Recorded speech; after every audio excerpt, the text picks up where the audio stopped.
Can we turn the lights off? Hi, my name is Ellie Hwang. I'm going to give a talk about the telephone game. I love playing telephone. You know, the game where someone makes a wacky sentence and you try to pass it to the end of the group without screwing up the message. I'm the best at it and I always get the sentence right.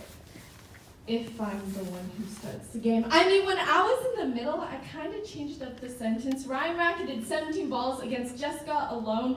So Ryan has 17 balls and him and Jessica are alone. And if you want to know, they don't talk to me anymore. I mean, I love this game. It's not my fault I can't understand what someone is saying because they suck at whispering, or maybe I kind of suck at listening. I mean, playing the game of telephone isn't easy. Trust me, I know. I mean, it's hard to memorize a sentence when someone chooses a really long and boring one. That's why I kind of zone out and make fake eye contact while nodding and smiling. Just like what everyone is doing right now, right? Telephone, just like communication, builds our relationships. But if we screw them up, then we lose our relationships. We all lose our car keys, cell phones, chapsticks, little children. But due to miscommunication, I've lost my friends and family members. Miscommunication constantly happens in our lives, and it's time that we figure a way how to fix it. We all must accept the fact that we have the listener's disease. Now, this is a disease caused by our own doing. It's not a disease that exists in our ears and prevents us from hearing clearly. It's a disease that exists in our mindset. So first, let us slowly nod our heads and smile as we figure out why miscommunication is the fault of all of us as listeners. Then closely tune into the effects of the listener's disease. And lastly, find an antidote to this disease so we can cure this and rebuild our relationships. Gregory Price Grave, a author of the book Cyber Zen, wrote, "A professor overfilled a cup of nonins. Nonin respond, 'It is overfull. No more will go in.' Like this cup," Nonin said, "you are full of your own opinions and speculations. How can I show you Zen unless you first empty your cup?"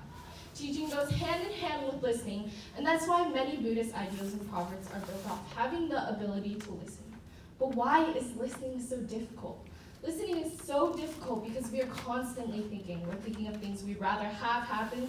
We're thinking of things that just happened, or we think of things we believe will happen. And when these thoughts overflow our minds, there isn't possibly enough focus left for us to clearly understand what someone is trying to say. To be active listeners, we must keep our cup empty. Julian Treasure, a sound communications expert of the Sound Agency, spoke in his TED Talk about these invisible filters that exist in our minds when we process information. Things such as culture, values, beliefs, intentions, expectations, and attitudes all affect how we interpret a message. This causes us to change the original message into a twisted one, which we don't believe in. So basically, our job as active listeners are extremely crucial, and when we fail to do our part, many relationships become affected. We all care about people, whether that's friends, families, that cute football player. But communication is needed for all these relationships to strive. This is why this affects all of us, everyone in society. I remember in middle school, being the competitive youngling I was, I signed up for a kickball tournament. Man, I was ready that day, sweat and war paint dripping down my face. I was so ready to play the game. Anyways, our best player, he steps up to the bag and he punts the ball, and he's able to run all the way back to home base. But right as his foot touches the base, the catcher comes up and tags him. The umpire calls him out. I storm over to argue why the point was scored, and in the middle of arguing, out of the corner of my ear, I hear my best friend on my team say, "Open your eyes." Ha! Open these eyes? What kind of racist remark? I clearly stormed off and cried. I was upset and angry in that situation. It caused me to interpret what my friend had said in an offensive way, even though he didn't mean it that way. My cup was overfull, causing me to get into an unnecessary argument with one of my best friends. So if we are unable to talk to people to a point which they are willing to stay and listen to what we have to say, then how will we be able to accomplish anything? How will we be able to talk to people about women's rights? How will we be able to talk to people about LGBTQ rights? How will we be able to talk to lawmakers about gun control if we can't even simply clearly communicate with those we love? These issues that bombard our society won't be heard or even considered if we can't simply establish simple relationships or clearly communicate our thoughts across. Because everyone, change will happen if we want it to, but first we have to look at each word before we send our message. So how can we fix this? How can we make sure that we are doing our job as listeners? Well, first, when simply hearing out others, listen to what they are saying and not what you may think they are saying. A very wise man, rapper 6ix9ine, said this in an interview with Billboard. He said the true meaning of 6ix9ine is just because you're right doesn't mean I'm wrong. You haven't seen life from my perspective. Our job as active listeners is to look at each message the communicator is sending through their perspective, not ours. But what if we don't hear them? What if they sound funny when whispering through the game telephone?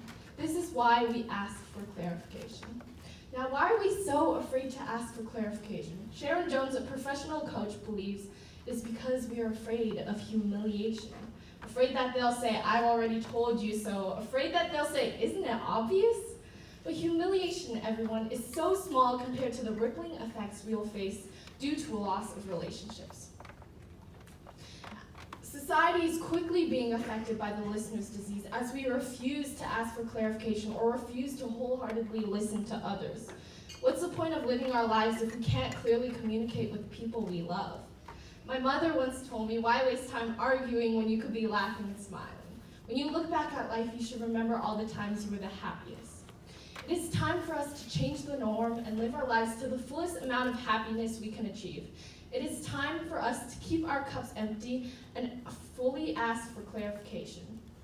My story about my kickball game isn't unique because everyone, miscommunication happens in every encounter we have with people. We talk with people every day, and miscommunication just interrupts our lives, and we face it with anger and frustration as if we can't change anything, but we can.